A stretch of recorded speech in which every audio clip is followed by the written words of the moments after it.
확진자가 폭증하고 있는데 방역은 완화가 됐습니다. 식당이 11시까지 영업할 수 있게 됐고요. 오늘 코로나19 최다 확진자가 나왔습니다. 26만 6,853명. 당초 정부 대선 당일 전후 확진자 23만 명대 예상을 했는데 지금 이미 한참 남았는데도 26만 명을 넘어섰습니다. 문제는 지금 이렇게 매일 23만, 24만, 25만, 26만, 20만 명을 넘어서는 확진자 수가 전국에서 나오면 이분들이 투표날까지 자가격리 대상이에요.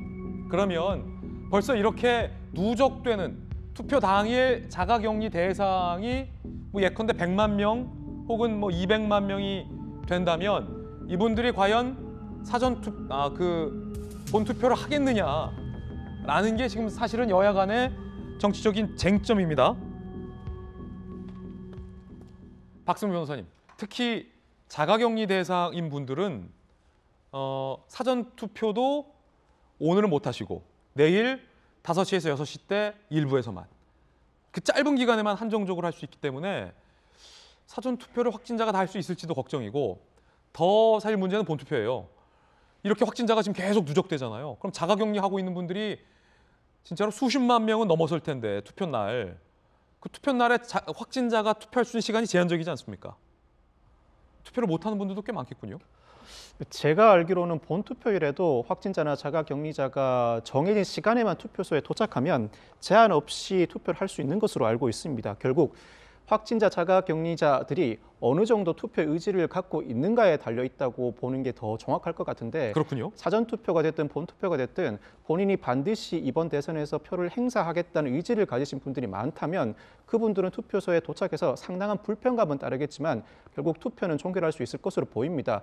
확진자, 자가격리자가 상당히 폭증하면서 이들의 표심이 어디로 쏠릴지가 더 궁금한 요차라고 평가할 수 있는데 이 현 정부의 방역 조치에 대해 어떻게 평가하는지 그 표심도 이번 대선에 상당한 영향을 미치지 않을까 싶습니다. 그렇군요.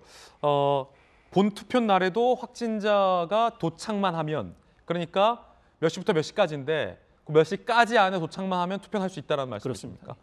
그런데 한꺼번에 수많은 사람들이 몰려들면 어떡합니까? 한꺼번에 수많은 사람이 몰려든다면 기술적인 문제가 되겠죠. 선관위가 적절한 조치로서 이미 확진자나 자가격리자가 아닌 사람들이 오후 6시에 투표를 종결했습니다.